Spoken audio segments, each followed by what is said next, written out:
Thomas, how are you feeling right now? Right now, I'm feeling relieved. Home. To freedom is great. You were just recently released from prison. I was, yes. What was that like? There was ups and downs the whole time. I spent the last 16 months in federal prison in Ohio, and some days were easy, some days were much more difficult, but through the support and help of everybody and praying daily, I was able to make it through. And you have a wife, so you were in prison managing your marriage and Yes. life. hmm What was that like? That was that was difficult, but she's been there since day one, and I owe everything to her. Um, it wasn't easy, and now I'm ready to move forward with our life and get started on all the things we have planned. What was it like being incarcerated? You were with other people in your situation as well, right? Correct. Yeah. As far as what it was like, it was every day was a different adventure. Um, there was good people and bad people, as there are everywhere, and you were always on guard, but at the same time, you formulated friendships or relationships with those that you felt safe around, that you had something in common with, and just stuck together as a group. And you were in and out. I mean, this has been a whole journey for you since really 2021. Correct. Correct. Yes, March of 21 is when I was first arrested, and I spent about 8 months in the DC jail, which was horrible conditions. Then I was finally released on bond, spent just under 2 years on home confinement here in Amherst, New York, and then September 12th of 2023 turned myself into the federal prison in Ohio. What was that like? Well, it was a big relief knowing that the last chapter of this was coming to a close, but the unknown of what prison would be like and what to expect were weighing heavily, not to mention family and friends that were saddened to see me go. Um, I knew it would be difficult on them, difficult on my wife to manage through this calamity, but here I am, free, thanks to President Trump, and I'm ready to move forward.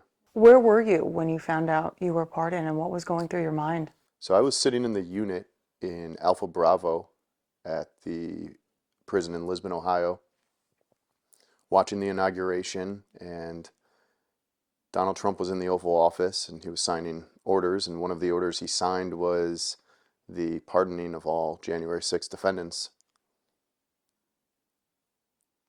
And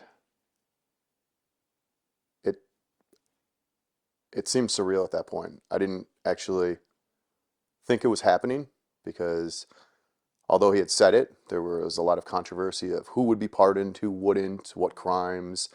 But I had faith in Donald Trump that he would do the right thing and release all of us.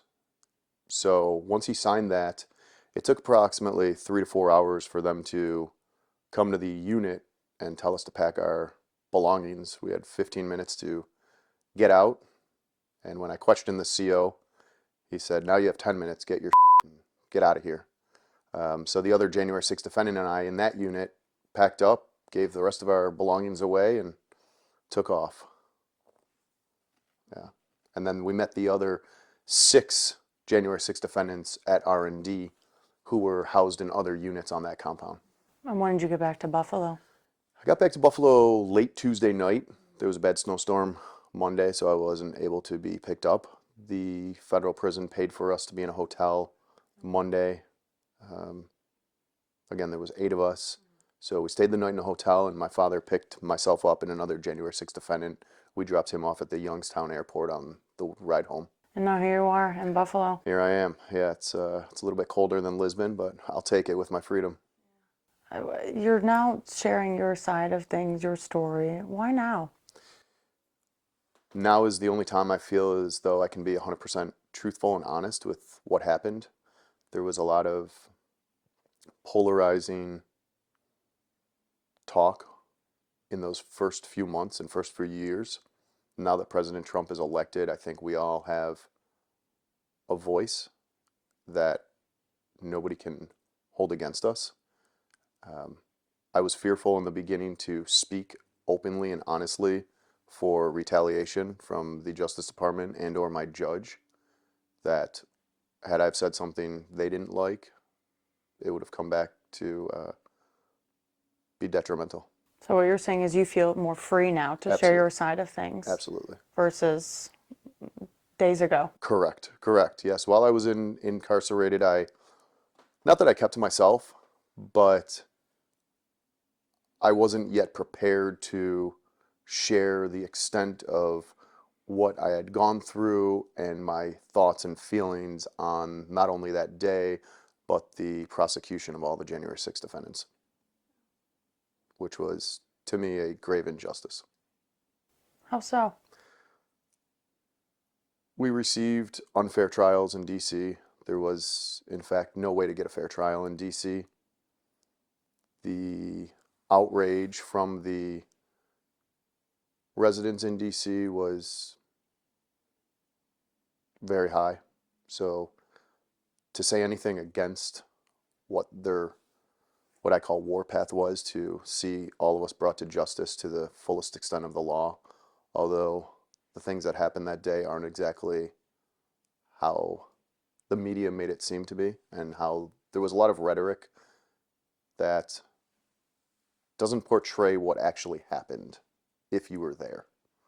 Um, and so that's where it's great that we can now tell our story of what it was like, as opposed to people who heard it secondhand or third hand through others. What was it like in your eyes? It was a crazy day. It was the wildest experience of my life, but it was more peaceful than what was portrayed. There was a lot of escalation on the side of the Capitol Police.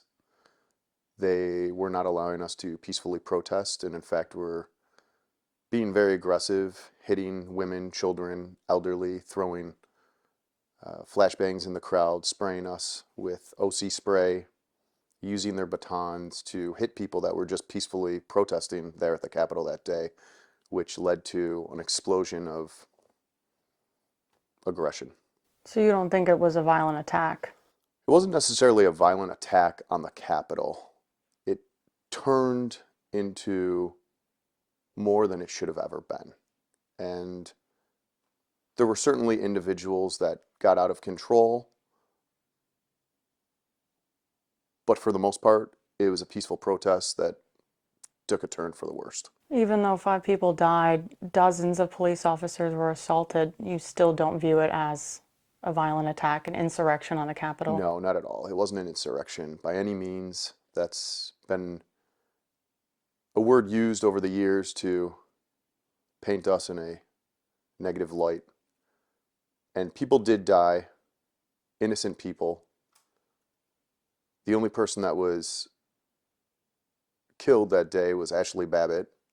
God bless her soul. She was an innocent, unarmed person of the crowd that was shot at point blank range inside the Capitol. There were few other people that died, I believe, of medical complications that day. But the only person that was killed that day was Ashley Babbitt. But yeah, there were 5 people.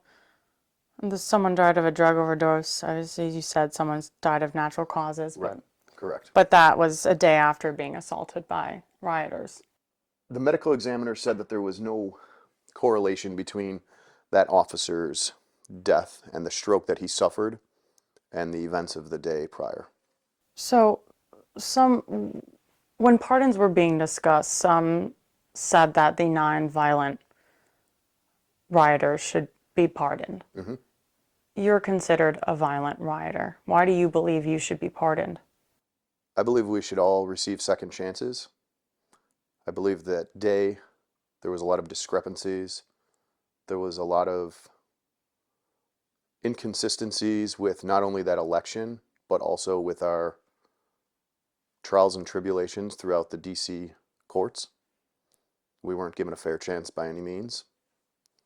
And our nation is one to give second chances and allow people to not only be remorseful, but to show their goodwill after maybe their actions haven't been 100%. Let's talk about Officer Fanone. There is body-worn camera footage that shows you reaching toward the officer and forcibly removing his badge and his police radio. What was the intention of taking those? The intention that day when I saw Officer Fanone being attacked was for me to assist in some way. And in that split second, I thought I might be able to grab him by the vest where his badge was and kind of pull him away from the rioters that had him in a bear hug or that were assaulting him. That didn't work, so I immediately reached in and grabbed the antenna to the radio and attempted to call for help. But this man said he was tasered, attacked, punched. He said he was fearing for his life afterwards. He was crying out during that and said that he has kids. Correct. You believe you were helping him? I believe I had my best intentions at heart when I took on the actions that I did. In no way, shape, or form did I punch, kick, tase, or put my hands on him in any fashion that would make him fear for his life. Now, if other individuals were doing that, that's where I drew the line and did my best to do what I thought I could to help. But if you were around those individuals who were doing that, why not stop them? I would think it was easier to pull one man away from six than it is to try to turn myself on six individuals and maybe receive the same treatment that he received. But help me understand, since you pled guilty to assaulting, resisting, or impeding certain officers, so why should we believe you that you were helping him? I don't need anybody to believe me. That's between myself and my higher power. What I want anyone to understand is that I have my story, he has his story, and the body cam video from that day has its own story. But that body cam video shows you aggressively reaching for that radio and badge. Correct. And him And crying out. as He has Confucius said, a kids. picture is worth 1,000 words. So a video must be worth 1,000,000. And it's all the perception of the one watching that video. But if you weren't there that day and you don't know what was going through my head in that moment, nobody can tell me what my intent was. What drove you to the Capitol? What drove me to the Capitol? It's a good question. I went to the same high school as Donald Trump, called the New York Military Academy, and I felt as though it would be the last time to see the president speak. I knew that there were irregularities and improprieties throughout the election that year. I didn't necessarily think the election was stolen because in my mind, in order to steal something, somebody else has to have it. And I just really wanted to hear Donald Trump speak for the last time. And that's really why I went there. And from there, things just got out of control. I allowed the mob mentality to take over and kind of went with the crowd against my better judgment. And things happen that I at times wish I could take back. Do I wish I wasn't there that day? Not necessarily, because I've learned a lot from it. I've learned a lot about myself being incarcerated, learned a lot about who I can count on, how valuable family is, and how valuable our freedom is. Do you apologize to Officer Fanone? Do I apologize to Officer Fanone? It's a difficult question. I think Officer Fanone had his own intentions that day, but after the fact, What do you mean by that? he had his own intentions to try to assist and help the other officers and to secure the Capitol, which was his duty or his calling when he heard the radio call out for help at the Capitol that day. But after the fact, I certainly believe that he used it as a means to an end for his benefit, to try to gain status, to try to... So you thought he was getting status by protecting the Capitol? Not by protecting the Capitol, after the fact. When he went on all these interviews, when he started becoming a contributor to CNN, when he was part of the J6 committee and were at those meetings at the Capitol. But if if someone, as you say, has status from this, he's still receiving threats. His family's receiving threats. So one would assume no one puts themselves in the limelight like that and continue to receive threats just to do that. Is he the only officer that's been in that predicament? Can you answer that? I can't answer that, but from what I've heard, yes. So he's an isolated individual who, from what I think, lied. If you watch the full body cam video from that Do you day, think he lied? yeah, I think he lied about his injuries. I think He had a brain injury. that's what was claimed. If you watch the full body cam video, which was never actually released, that I got to view in my discovery, he walked through the tunnels of the Capitol outside on his own. He was laughing and joking with his Well, buddies. after the fact, because I have the memorandum from the government, and it Right. says after the fact that he was down, his officers were trying to help him, and there were some points there where he wasn't able to speak. He was unconscious. I mean, he was fearing for his life. He cried out for his kids. He said, "I have kids, I have kids." Look, what happened to Officer Fanone is unfortunate. I can't doubt that. I actually said that when I wrote my letter to the Honorable Amy Berman Jackson prior to my release. What happened to him was unconscionable. However, I wholeheartedly do not feel as though I played a role in his attack. Even though you pled guilty? I did plead guilty, and there were reasons why I pled guilty, as I've expressed. There was never a chance to receive a fair trial in DC. So Never. you pled guilty because you think that you wouldn't have gotten a fair trial. I know I wouldn't have gotten a fair trial. In fact, if we review the cases leading up to my guilty plea, you notice that everybody that was taking their case to trial was being found guilty on all charges. And the government had told me that if I went to trial and I was found guilty of all charges, my crime would not only be a crime of violence, but I would be looking at a sentencing guideline between 17 and 22 years. So with that in the back of my mind, I thought, what's the best and quickest way to resolve this? Let's take our sentence, show remorse for my actions, and be done with this chapter of my life. Do you feel that remorse? I feel the remorse as far as me playing a part in the destruction that happened that day. But I didn't go there with any intentions. I didn't go there with any intentions to be destructive, to assault, impede, interfere with any law enforcement. I support law enforcement. And, Officer Fanone, if you do hear this, I'm sorry if you think that I had anything to do with your attack. But just know I wanted to do something to help. And in that instant, I did what I thought was the right thing to do. I know you mentioned that you were just kind of there to see Trump. You did have a Instagram video up, and you said, "Wild experience of my life. I just got tear gas, but we're going, baby. We're going. We're pushing forward now." Yes. What did you mean in that video? Just that we were getting closer to the Capitol. I feel as though the Capitol is the people's house. Anybody should be able to walk in it anytime they want to. It's paid for by taxpayer dollars. You can go in. I mean, you can, but we're only letting people in on certain areas of that building. The west front or the west terrace of that building is where much of the violence and aggression happened. However, there is video showing on the other sides of the building people being escorted into the building and walked right in. So it depends on what. But in your case, you were in that stairwell, and people were pushing through that police presence there. Correct.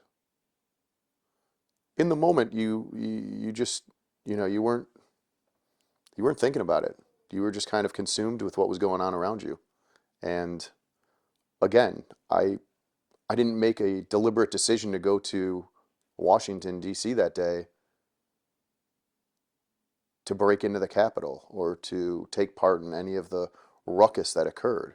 And how did it escalate? It escalated when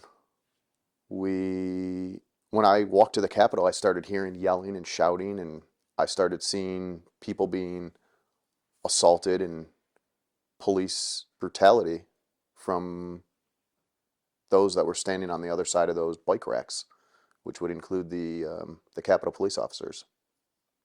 And In any of those instances where you saw that happening, not once did you want to stop it or to intervene? At that time and at that moment, you don't, it's hard to process all that. It happens so quickly, and there's such a rush of energy and I wouldn't say excitement, but of feelings going through your body that it's almost like a fight or flight response. And I was consumed with what was going on, and I partook in the events of that day. I can always hold that on my mind. It's been 4 years. 4 years, yeah, you're right. You've done, I'm sure, a lot of thinking about Correct. this. I have a What lot have of you thinking. what have you been processing? More recently, just the freedom and how Donald Trump is a man of his word, and how it's great to know that we were released from prison, and Donald Trump said that he would vow to pardon all of us upon his reelection. And that's really all that I've been processing the last few days. I mean, I've only been out of prison for 72 hours. So that's still right in the front of my mind. Like, wow, this is real. It actually happened. What about those days, weeks, months following January 6th? Do you think about a lot of that event? Yeah, I thought a lot about that event. There were a lot of emotions going through my mind. There were people's houses being kicked in, the doors being kicked in, a massive manhunt throughout the United States for individuals that took part in that day. It was a little scary, but I tried to manage as best as I could until the FBI came knocking on my door at work. I know when you spoke to law enforcement, your story changed a little bit. Hmm. What was happening there?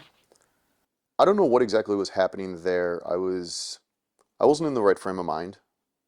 Um, and it's not that my story really changed. I just continued to add more to my story. So they had asked me a question and I had answered it. Then a few moments later, added more to it.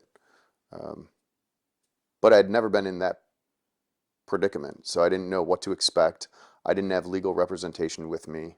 It may have been best for me to just say nothing. Um, but again, I didn't look at myself as somebody who assaulted a police officer. And since day one, when they came to visit me at my former employer, that's the story that I went with. Like I saw this occurring, and I did what I thought would have been the right thing in that moment. Um, so I had good intentions, but the outcome wasn't great or positive. So you'll probably always believe that you did not assault Officer Fanone, No, not at all. I never assaulted Officer Fanone. despite him suffering injuries, being right there in the middle of that body camera showing all of that happening. That is correct. You'll always believe that you did not assault him. That is correct. And there's actually three actions in that statute, 18 USC 111A. It says anybody who assaults, impedes, or interferes with a law enforcement officer. So,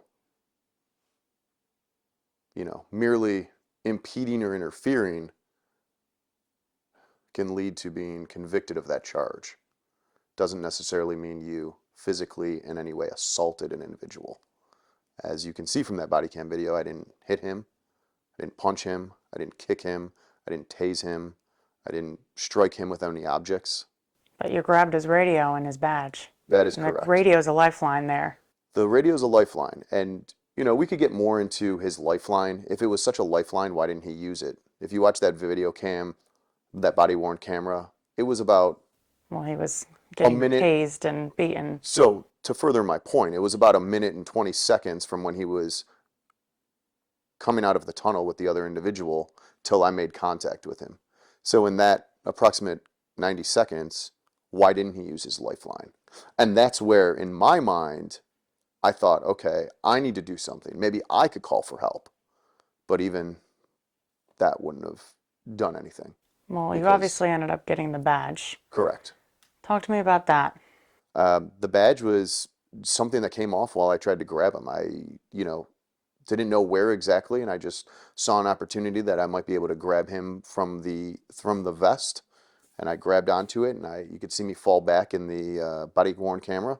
And the badge came off, and split second later, I reached in to grab the radio, And then that badge took the trip back to Buffalo, as did the radio. Yes, and that badge was buried. the badge wasn't. You know, it's kind of funny. Yeah, they say it was buried. January in Buffalo, I got home. I didn't know what was going on. I didn't want the badge. I didn't want the radio, but I thought And that why did you bring it with you?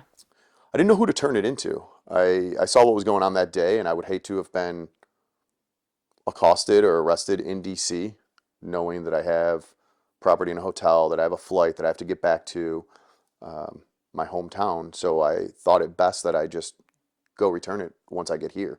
Could walk into the FBI building in downtown Buffalo and say, "Hey, look, this is what happened. Here are these items." Um, there was a lot of anxiety running through my mind in those days following the event.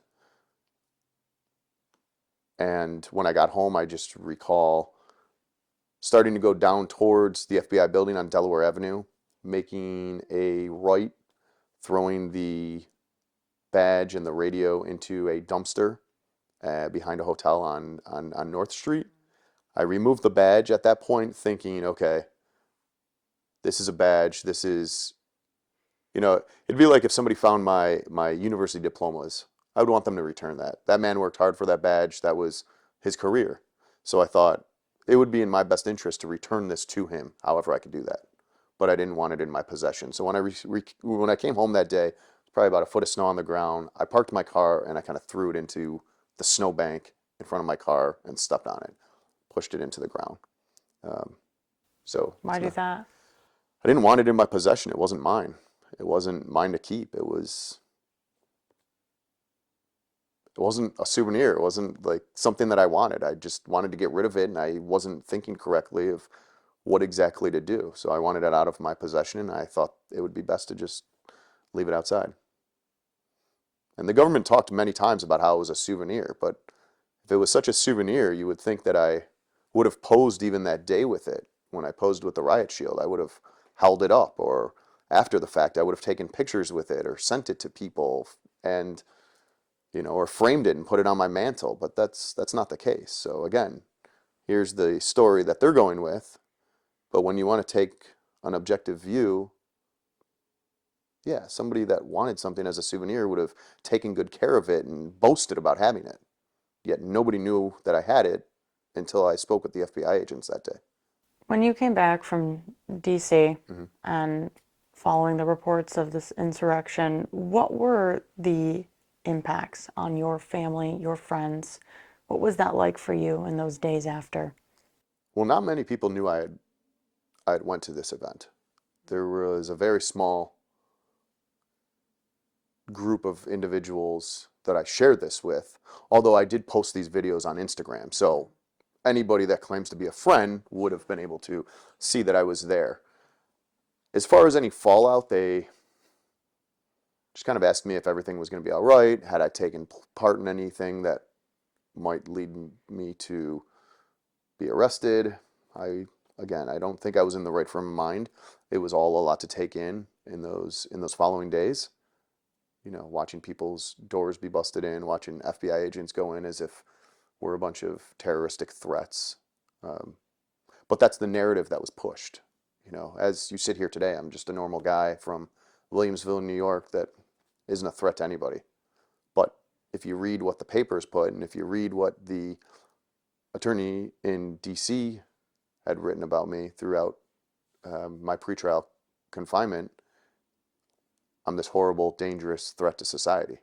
Even the judges had mentioned that. But do you feel threatened, or does anybody feel threatened sitting with me?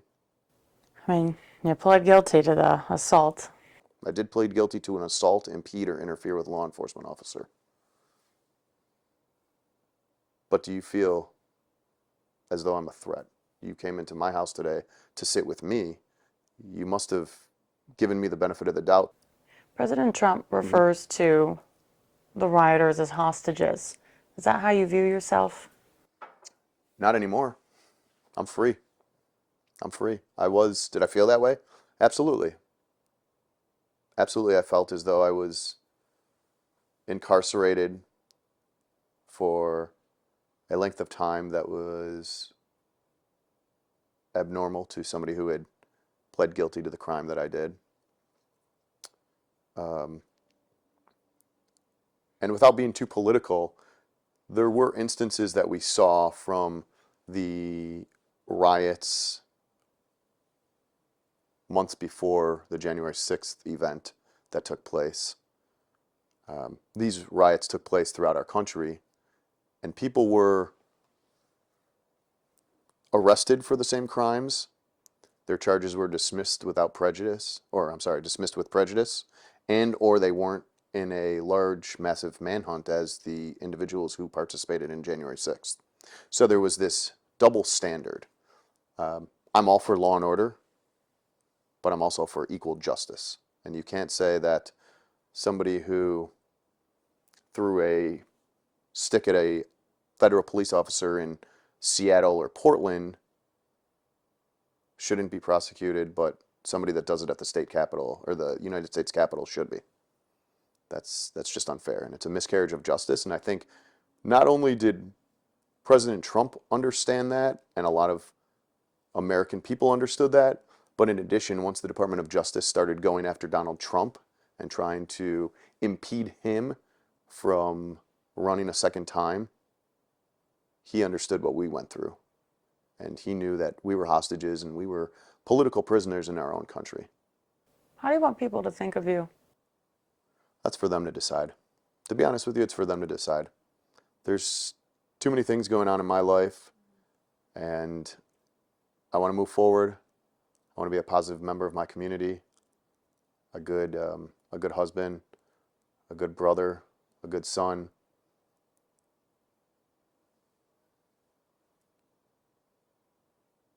And I'll let people make those judgments. But obviously, they'd need to talk to me one-on-one and get to know me as a person before they make judgments based on what they've read or what they've seen online. And you're a free man. I am a free man. But now? From this point on, I don't know what now. Just continue on with my career and just do the best I could every day. I hope to advocate for those that are incarcerated. After being incarcerated, I saw the lack of resources, the lack of staff, the lack of rehabilitation and recovery for individuals who are in the Federal Bureau of Prisons. I would like to bring light to the conditions and what really goes on behind the scenes. People receive egregious amounts of time for crimes that they never should. Um, Certainly there has to be law and order and there has to be justice for crimes, but after being on the other side of it and speaking with people who are incarcerated for 10, 15 years on certain crimes, it's you would never believe it. You would never believe it. And the time I spent away from my family was long enough. I couldn't imagine what somebody who at the same age is doing 10, 15, 20 years, what goes through their mind. But it was a great experience to be able to speak with these individuals, gather notes, and hopefully I'll be able to pursue assisting incarcerated individuals in the future. You feel like there was nothing really to set you guys up for success following your release? No, absolutely not. Um,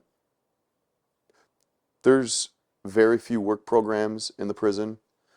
For the most part, the the staff, the everyday staff are good, honest, respectable people, but it's all the bureaucratic red tape that doesn't allow individuals who are incarcerated to get the most out of the experience.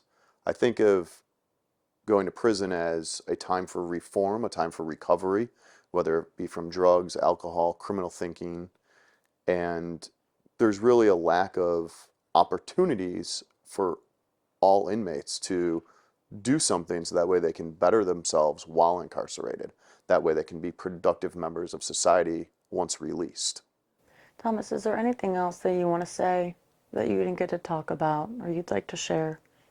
Just, I'm happy to be home. I thank Donald Trump every day. God bless America.